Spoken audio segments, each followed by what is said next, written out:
नमस्कार दोस्तों, मैं Rohit sir Shri Ram classes and defence academy के ऑनलाइन मंच पर एक बार फिर से आपका स्वागत करता हूं।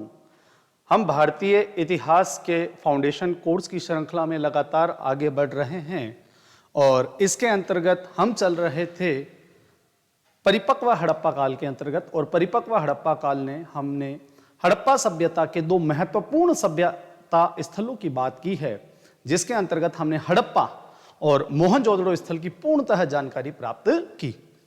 इसके बाद हम हड़प्पा सभ्यता के अन्य स्थलों की बात कर रहे हैं, तो कॉपी और पेन लेके बैठिए और आराम से वीडियो को सुनते हुए बड़े ही मजेदार तरीके से इसको नोट करते जाइए।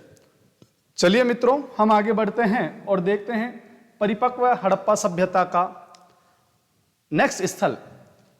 देखो मित्रों, हम बात करते हैं तो एक नगर आता है हमारे सामने चनहुदड़ो। यह चनहुदड़ो भी पाकिस्तान के सिंध प्रांत में ही स्थित है और सिंधु नदी के किनारे ही स्थित है। यह मोहनजोदड़ो से 80 मील दक्षिण में स्थित है।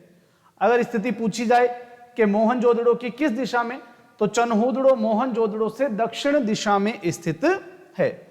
खोज की अगर मित्रों बात की जाए तो 1931 ईस्वी में एनजी मजुमदार के द्वारा इसकी खोज की गई। उत्खनन 1935 में अर्नेस्ट मेके के द्वारा मित्रों इसका उत्खनन किया गया। यहां से उत्तर हड़प्पा, अर्थात हमने हड़प्पा के 3 काल पढ़े थे। पूर्ववर्ती हड़प्पा यानी कि हड़प्पा से पहले की हड़प्पा, जिसका समय हमने 3200 से 2600 ईसा पूर्व बताया था। एक परिपक्व हड़प्पा काल, जिसके स्थलों के बारे में अभी हम चर्चा कर रहे हैं, यानी कि 2600 ईसा पूर्व से 1900 ईसा पूर्व। और एक काल इसके बाद आएगा जब हड़प्पा सभ्यता का पतन शुरू होगा, यानी कि 1900 ईसा पूर्व से 1300 ईसा पूर्व। तो उसी उत्तर हड़प्पा के बारे में बात की जा रही है कि यहां से उत्तर हड़प्पा काल, जिसमें झूकर और झांगर संस्कृति के यहां से अवशेष भी मिले हैं और इसी नाम से इसको जाना जाता है। अर्थात हड़प्पा के पतन के साथ ही अन्य ग्रामीण व शहरी संस्कृतियों का जन्म हो चुका था, जिसमें झूकर को ग्रामीण संस्कृति कहा जाता है व झांगर को शहरी संस्कृति कहा जाता है। तो यहां से झूकर और झांगर अर्थात ग्रामीण व शहरी संस्कृति के अवशेष भी मिले। सीधा साधा क्वेश्चन बनता है कि हड़प्पा सभ्यता का वह स्थल जहां से झूकर झांगर संस्कृति के अवशेष मिलते हैं, तो वह होगा हमारा चनहुदड़ो। इससे आगे अगर हम मित्रों चलते हैं तो चनहुदड़ो से मनके बनाने का कारखाना, मनके जो कीमती बहुमूल्य पत्थर होते हैं, उनसे विभिन्न तरह के आभूषणों के जो मोती और हीरे जिनको तराशा जाता है, उन्हें मनके कहते हैं। तो यहां से मनके बनाने का कारखाना मिला है। सीप, मोहरें यहां बनाई जाती थी। मोहरे काटने के उपकरण भी यहां से मिले हैं, जिसके आधार पे कहा जा सकता है कि यहां पे मोहरे में सीप बनाई जाती थी। चनहुदड़ो हड़प्पा सभ्यता का औद्योगिक केंद्र था। ध्यान रखना कि निम्नलिखित औद्योगिक केंद्र में शामिल है, तो हड़प्पा भी औद्योगिक केंद्र था, मोहनजोदड़ो भी उद्योग से संबंधित था और चनहुदड़ो भी औद्योगिक केंद्र था। एकमात्र ऐसा स्थल जहां से वक्राकार ईंटें मिली है। ईंटों का जो आकार होता है वह समचतुर्भुजाकार आयताकार होता है, लेकिन यहां पे जो ईंटें हमें मिली हैं वह किस तरह की मिली है, तो वक्राकार ईंटें। सीधा सीधा क्वेश्चन बने कि हड़प्पा सभ्यता का एकमात्र ऐसा स्थल जहां से वक्राकार ईंटें हमें मिली है, तो हमें सीधे सीधे ध्यान रखना है कि ऐसा स्थल है हमारा चनहुदड़ो। स्याही की दवात के साक्ष्य हमें यहां से मिले हैं, स्याही की दवात। इसके अलावा लिपस्टिक, सौंदर्य प्रसाधन सामग्री, महिलाओं के काम आने वाला मेकअप सामान, जिसमें महत्वपूर्ण है लिपस्टिक के साक्ष्य यहां से मिले हैं। अलंकृत हाथी का खिलौना यहां से मिला है। बिल्ली का पीछा करते कुत्ते के पदचिन्ह, first grade, second grade, read तीनों में ही पूछा गया था कि हड़प्पा सभ्यता का वह स्थल जहां से बिल्ली का पीछा करते हुए कुत्ते के पैरों के निशान मिले हैं, तो ऐसा स्थल है Chanhudaro. Very very important fact, दुर्ग का कोई अस्तित्व नहीं है। यहां पे दुर्ग का कोई साक्ष्य नहीं मिला है।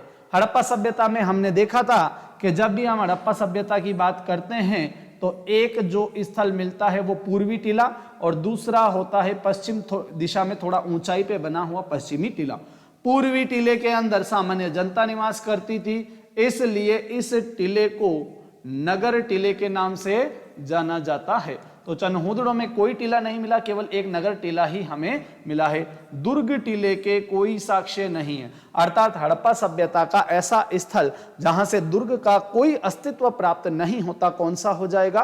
तो वह हो जाएगा चनहूदड़ो। तो ये सारी चीजें मित्रों हमें चनहूदड़ो से देखनी है। एक बार पुनः हम देख लेते हैं चनहूदड़ो के बारे में साक्ष्यों को। तो चनहूदड़ो सिंध पाकिस्तान में स्थित है, मोहनजोदड़ो से 80 मील दक्षिण में स्थित है। खोज 1931 में एनजी मजूम के द्वारा की गई। उत्खनन का कार्य 1935 में अर्नेस्ट मेके के द्वारा किया गया। हड़प्पा सभ्यता का एकमात्र ऐसा स्थल जो उत्तरवर्ती हड़प्पा के अवशेष झूकर झांगर संस्कृति से निर्मित है। झूकर की बात करें तो ग्रामीण संस्कृति होगी, झांगर की बात करें तो शहरी संस्कृति होगी। इसके बाद में यहां से मनके बनाने का कारखाना मिला है। सीप और मोहरे भी बनाई जाती थी। मोहरों को काटने के उपकरण यहां से मिले हैं। चनहूदड़ो हड़प्पा सभ्यता का औद्योगिक केंद्र था, एकमात्र ऐसा स्थल जहां पे ईंटों की आकृति वक्राकार है। वक्र के आकार की ईंटें यहां मिली है। स्याही की दवात मिली है। सौंदर्य प्रसाधन सामग्री में लिपस्टिक के साक्ष्य मिले हैं। अलंकृत हाथी के खिलौने हमें प्राप्त होते हैं। बिल्ली का पीछा करते हुए कुत्ते के पैरों के निशान, बड़ा ही मजेदार विशेषता है। एक बार अगर हमने इसको ध्यान से पढ़ लिया कहां से, चनहूदड़ो से, तो दिमाग में यह बात बैठ जाएगी। दुर्ग का कोई अस्तित्व नहीं मिला है। पश्चिमी टीला या दुर्ग टीले के यहां से कोई साक्ष्य नहीं मिले। तो यह बात की मित्रों हमने एक नए नगर स्थल के बारे में जो था चनहूदड़ो। इसके बाद हड़प्पा का सबसे महत्वपूर्ण स्थल जो हमारे सामने आता है वो है लोथल। लोथल अहमदाबाद गुजरात में खंभात की खाड़ी में। तीनों ही स्थल हमें याद रखने हैं। पूछे किस राज्य में? गुजरात में। गुजरात के कौन से शहर में? अहमदाबाद में। प्रमुख स्थान पूछे तो खंभात की खाड़ी में स्थित है। किन नदियों के संगम पे? तो भोगवा व साबरमती नदी के संगम पर स्थित है। अगर मूल नदी पूछी जाएगी तो फिर भोगवा आएगा। क्या किस नदी के किनारे है? तो भोगवा नदी के किनारे। संगम की जब बात की जाएगी तो यह भोगवा व साबरमती नदी के संगम पर स्थित है। खोज एस.आर. राव के द्वारा 1957 में की गई। एस.आर. राव के द्वारा इसकी खोज 1957 में की गई।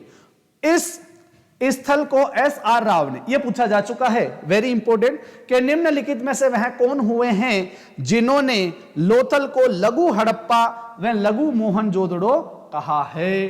तो लघु हड़प्पा वे लघु मोहनजोदड़ो लोथल को कहा जाता है। और किसने कहा? तो एस.आर. राव ने इसे लघु हड़प्पा व लघु मोहनजोदड़ो की संज्ञा दी है। याद रखना है मित्रों, किसने कहा है लघु हड़प्पा और लघु मोहनजोदड़ो? तो यह कहा एस.आर. राव ने। यह हड़प्पा सभ्यता का प्रमुख बंदरगाह। सीधा सीधा क्वेश्चन मारता है कि हड़प्पा सभ्यता का वह स्थल जहां से बंदरगाह, डॉकयार्ड या गोदी के साक्ष्य मिले हैं, तो वह स्थल हो जाएगा लोथल। यहां पर पश्चिमी एशिया से व्यापार होता था। व्यापार किससे होता था? पश्चिमी एशिया से। मकानों से चतुर्भुजाकार और वृत्ताकार, चतुर्भुजाकार व वृत्ताकार अग्नि वेदिकाएं अर्थात हवन कुंड यहां से मिले हैं। सबसे महत्वपूर्ण चीज, वेरी वेरी इंपोर्टेंट, गढ़ व नगर अर्थात पूर्वी टीला व पश्चिमी टीला दोनों एक ही रक्षा प्राचीर से घिरे थे। सीधा सीधा क्वेश्चन बनेगा कि हड़प्पा सभ्यता का एकमात्र ऐसा स्थल जहां से नगर टीला व दुर्ग टीला दोनों एक ही रक्षा प्राचीर से घिरे हुए मिले हैं, वह कौन सा है? तो वह स्थल है हमारे सामने लोथल। आगे देखते हैं मित्रों। तो पश्चिमी दुर्ग को एस.आर. राव ने एक्रोपोलिस की संज्ञा दी है। क्वेश्चन बनेगा कि लोथल के दुर्ग टीले को एक्रोपोलिस किसने कहा है? एस.आर. राव ने। और एस.आर. राव के द्वारा ही इसे लघु हड़प्पा व लघु मोहनजोदड़ो के नाम से भी जाना जाता है। लोथल से दुर्ग से 64 कक्षों वाला भंडार गृह मिला है। 64 कक्षों वाले भंडार गृह की साक्ष्य की बात पूछें तो लोथल से। लोथल का दुर्ग, ध्यान रखना मित्रों, पश्चिम में ना होकर दक्षिण पूर्व में स्थित है। Very very important. हमें याद रखना है, क्योंकि हमने जितने भी स्थल अभी तक देखे हैं उनमें सब में दुर्ग कहाँ आता है? पश्चिम में। लेकिन यहां जो दुर्ग है वह कहां पर है? दक्षिण पूर्व में स्थित है। तो यहां का जो दुर्ग टीला मिला है वो कहां मिला है? दक्षिण पूर्व में। लोथल से पूर्व में डाकयार्ड, मैंने बात की कहां से? बंदरगाह, तो डाकयार्ड बोल दो, बंदरगाह बोल दो, के साक्ष्य हमें लोथल से मिले हैं, जो 214 मीटर चौड़ा और 36 मीटर लंबा है, जिसकी गहराई 3.30 मीटर है। यह पक्की ईंटों से बना है।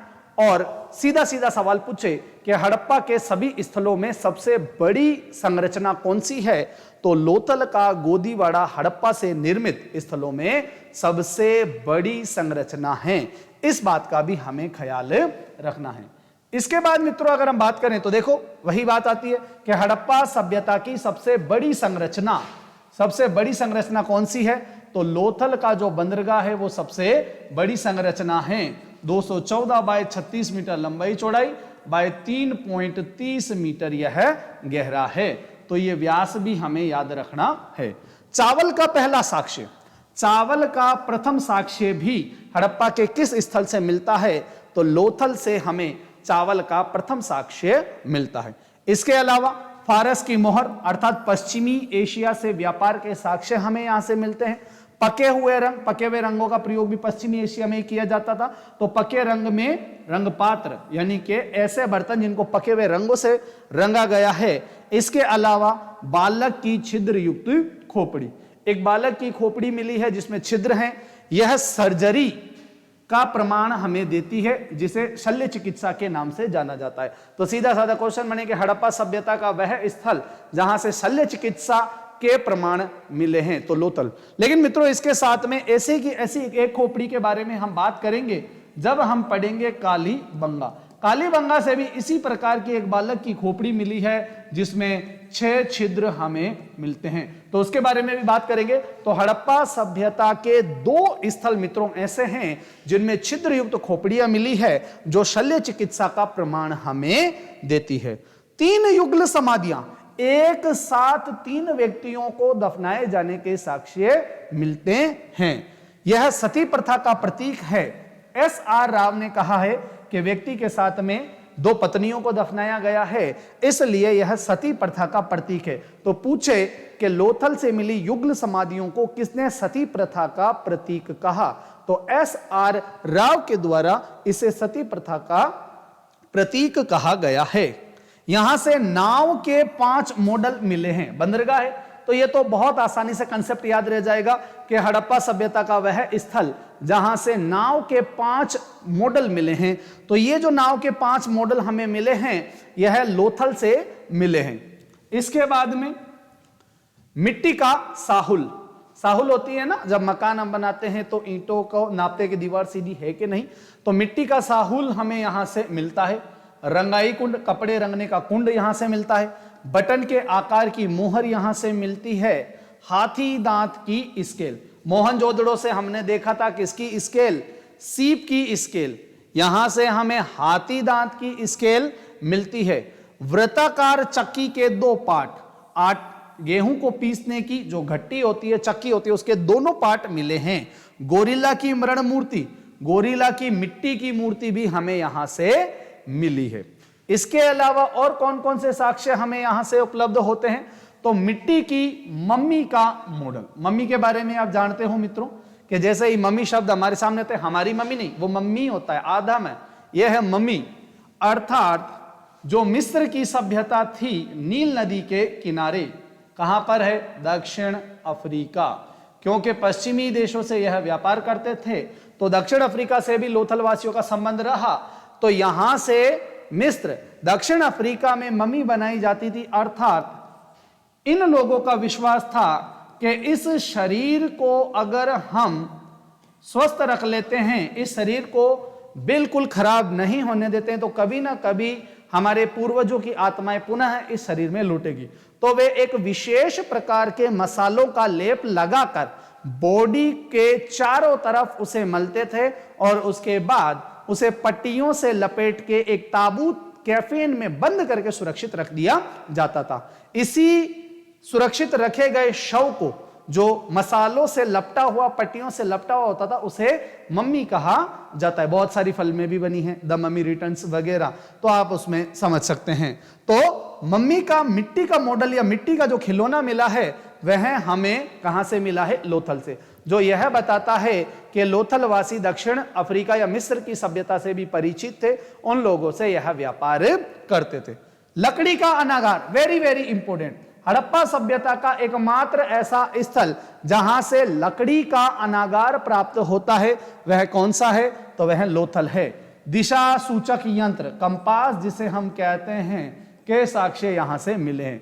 समुद्र की देवी, जिसे सिकोत्री माता के नाम से संबोधित किया जाता है, एक मुद्रा पर समुद्र की देवी सिकोत्री माता का अंकन मिला है। अग्निकुंड का साक्ष्य मिला है। मालिक के शव के साथ बकरी को दफनाए जाने का साक्ष्य मिला है। हड़प्पा में भी हमने पढ़ा था कि एक व्यक्ति के साथ बकरे का अस्थि पंजर मिला है। इसी तरह से यहां पे भी मालिक के साथ बकरी को दफनाए जाने के साक्ष्य लोथल से हमें मिलते हैं। लोथल हड़प्पा सभ्यता का एकमात्र ऐसा स्थल था जहां मकानों के दरवाजे सड़क पर खुलते थे। हमने देखा है कि हड़प्पा सभ्यता की सबसे महत्वपूर्ण विशेषता यह थी कि यह लोग कभी भी सड़कों पर अतिक्रमण नहीं करते थे। हड़प्पा सभ्यता में जितने भी मकान थे, इन सभी मकानों के दरवाजे पीछे गली में खुलते थे, पीछे गली में खुलते थे। परंतु यह लोथल एकमात्र ऐसा स्थल है जहां पे मकानों के दरवाजे मुख्य सड़क पर खुलते हैं, मुख्य सड़क पर। तो पुरातत्वविदों ने इसके बारे में यह कहा कि हड़प्पा जो था वो क्या था? एक बंदरगाह था, और यहां बंदरगाह के पास में जो मकान मिले हैं वहां पे मजदूरी रहेंगे। तो जब भी रात्रि में कोई जहाज आएगा या दिन में कोई जहाज आएगा, तो उसका एंटर जैसे ही बंदरगाह में होगा तो बंदरगाह के जल की आवाज, कलकलाहट तेज हो जाएगी। उस समय कोई उपकरण ऐसे थे नहीं जिनसे तुरंत पता चलता, तो लहरों की आवाज जब गोदी या बंदरगाह में तेज हो जाती थी तो मजदूर इससे यह कंसेप्ट लगाते थे कि गोदीवाड़े में कोई जहाज आ गया है। अगर यह दरवाजा मकान में पीछे की तरफ होता तो शायद लहरों के कलकलाहट की तेज आवाज उन्हें नहीं आ पाती और वह रोजगार से वंचित रह जाते। इसीलिए इन मजदूरों के मकान जो डॉकयार्ड के पास मिले हैं, उनमें दरवाजे पीछे गली में ना खुलते हुए कहां पे खुल रहे हैं? मुख्य सड़क पर खुल रहे हैं। सीधा सीधा हमें ध्यान रखना है कि हड़प्पा सभ्यता का एकमात्र ऐसा स्थल जहां पर अपवाद स्वरूप मकानों के दरवाजे पीछे गली में ना खुलकर मुख्य सड़क पे खुलते हैं, कौन सा है? तो वह है लोथल। यहां से एक मृद भांड पर एक कौवा और एक लोमड़ी उत्कीर्ण है। इसकी तुलना पंचतंत्र की कहानियों से की गई है। आपको पता है कि पंचतंत्र किसके द्वारा? तो पंचतंत्र विष्णु शर्मा के द्वारा लिखी गई है। तो इसी पंचतंत्र में हमने कौवे की, शेर की, खरगोश की बहुत सारी कहानियां सुनी हैं। तो लोथल में एक मृदभांड मिला है और इस मृदभांड पर एक कौवा और एक लोमड़ी की चित्र बना है, जिसकी तुलना किससे की गई है? पंचतंत्र की कहानियों से की गई है। तो ये चीजें मित्रों हमने देखी किससे? लोथल से। एक बार पुनः हम लोथल से देखते हैं कि लोथल से हमें क्या क्या मिलता है। तो देखें मित्रों, लोथल अहमदाबाद गुजरात खंभात की खाड़ी में स्थित है, भोगवा या साबरमती नदी के संगम पे। मूल नदी पूछे तो भोगवा पर। खोज एसआर राव के द्वारा 1957 में की गई। यहां पर उत्खनन का कार्य भी इन्होंने किया। एसआर राव ने इस लोथल को लघु हड़प्पा या लघु मोहनजोदड़ो के नाम से संबोधित किया है। इसी के साथ में यह हड़प्पा सभ्यता का प्रमुख केंद्र था। यहां से पश्चिमी एशिया से व्यापार होता था, क्योंकि पश्चिमी एशिया की बहुत सारी चीजें हमें यहां से मिली है। रंगे हुए बर्तन हमारे को यहां से मिलते हैं। दक्षिण अफ्रीका के मम्मी का मॉडल हमें यहां से मिलता है। तो बहुत सारी वस्तुएं पश्चिमी एशिया से मिली हैं, इसलिए यहां पश्चिमी एशिया से व्यापार होता था। मकानों से चतुर्भुजाकार वृत्ताकार अग्निवेदिकाएं, हवन कुंड हमें मिले हैं। गढ़ व नगर एक ही रक्षा प्राचीर से घिरे हुए मिले हैं। बाकी सब जगह गढ़ अलग रक्षा प्राचीर से है और दुर्ग अलग रक्षा प्राचीर से है। तो नगर और गढ़ अलग अलग दीवारों से घिरे हमें मिले हैं। इसके बाद में पश्चिमी दुर्ग को एसआर राव ने एक्रोपोलिस की संज्ञा दी है, याद रखना है। दुर्ग से 64 कक्षों वाला लोथल से मिला है। लोथल का दुर्ग पश्चिम में ना होकर किधर है, दक्षिण पूर्व दिशा में है। लोथल से पूर्व से बंदरगाह के साक्ष्य मिले हैं जो 214 मीटर चौड़ा, 36 मीटर लंबा और 3.30 मीटर गहरा है, पक्की हुई ईंटों से निर्मित है। इसके बाद में हमें देखना है कि हड़प्पा सभ्यता की सबसे बड़ी संरचना कौन सी है, तो लोथल का जो बंदरगाह है वह सबसे बड़ी संरचना है। 214 मीटर चौड़ा, 36 मीटर लंबा, 3.30 मीटर गहरा। चावल का प्रथम साक्ष्य लोथल से मिलता है। फारस की मुहर, पके रंगों से पात्र, बालक की छिद्रयुक्त खोपड़ी जो शल्य चिकित्सा का प्रमाण देती है, ऐसा ही प्रमाण आगे हम कालीबंगा में भी देखेंगे।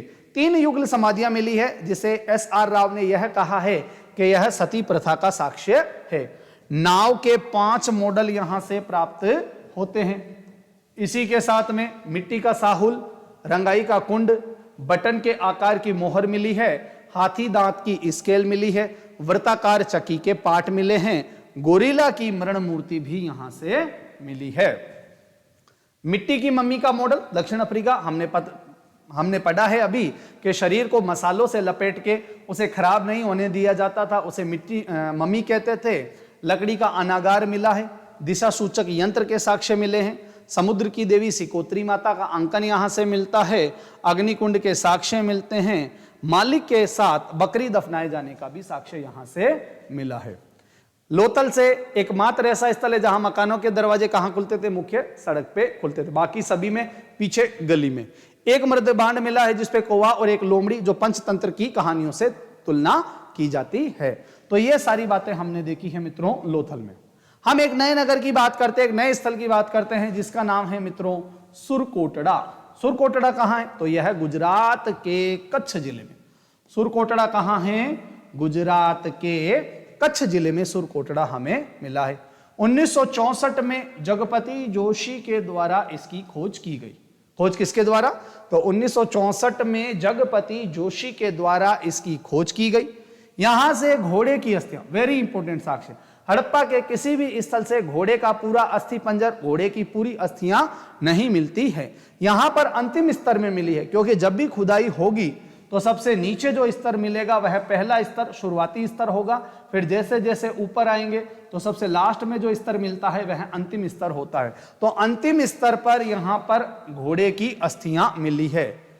घोड़ा आपको पता है हड़प्पा संस्कृति में कहीं भी नहीं है, लेकिन वैदिक संस्कृति में जब हम जाते हैं तो यह जो घोड़ा है वह आर्यों का प्रिय पशु है, और आर्यों ने ही हमारे उत्तर पश्चिमी भारत से द्रविड़ों को खदेड़ दिया था, हड़प्पा वासियों को खदेड़ दिया और यह दक्षिण भारत में चले गए।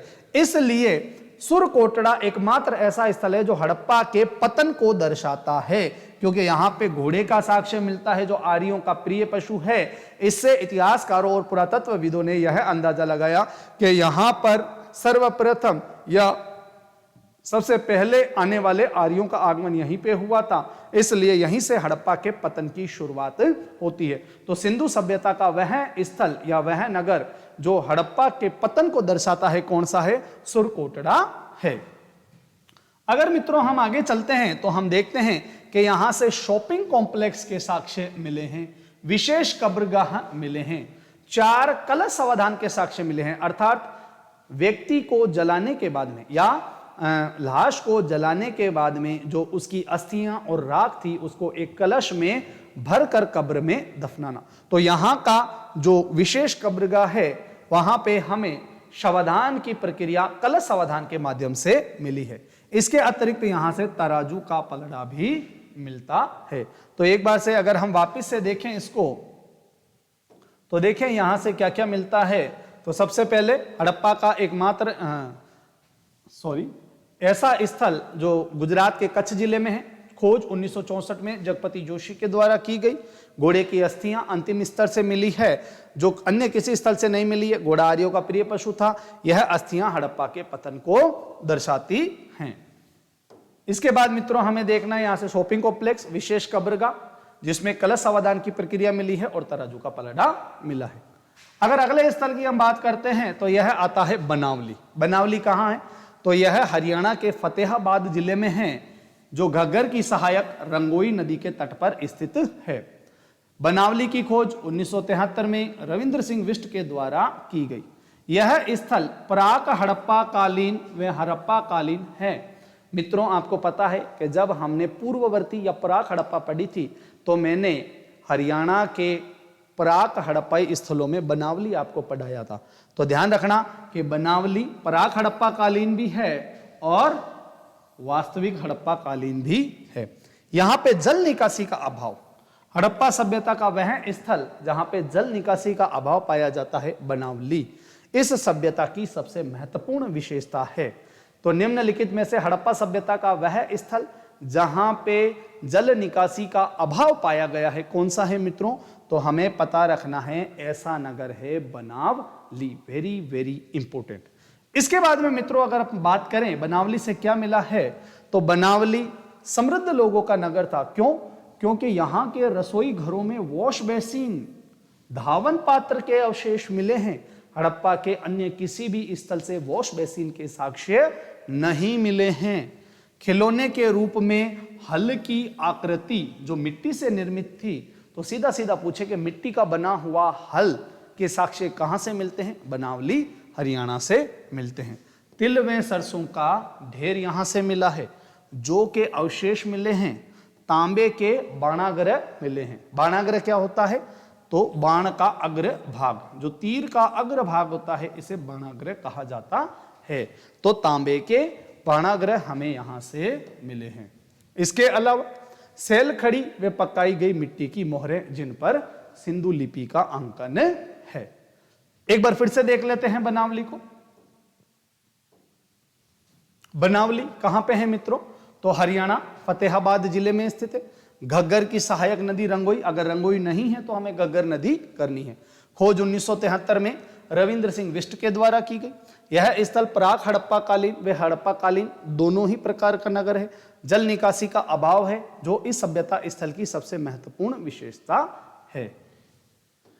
इसके अलावा यह समृद्ध लोगों का नगर था। रसोई घर में वॉश बेसिन के साक्ष्य मिले हैं। खिलौने के रूप में मिट्टी के हल की आकृति मिली है। तिल और सरसों का ढेर हमें मिला है। जो के अवशेष मिले हैं। तांबे के बाणाग्र मिले हैं। सेल खड़ी व पकाई गई मिट्टी की मोहरें जिन पर सिंधु लिपि का अंकन है। तो मित्रों आज हमने हड़प्पा सभ्यता के कुछ और स्थल पढ़े। जितने भी स्थल हमने पढ़े हैं उनको बहुत अच्छी तरह से पॉज करके देखिए, नोट कीजिए। मैं आपको पूर्णतः विश्वास दिलाता हूं कि इन्हीं पंक्तियों में से, इन्हीं तथ्यों में से हड़प्पा या सिंधु सभ्यता के सभी क्वेश्चन बनेंगे।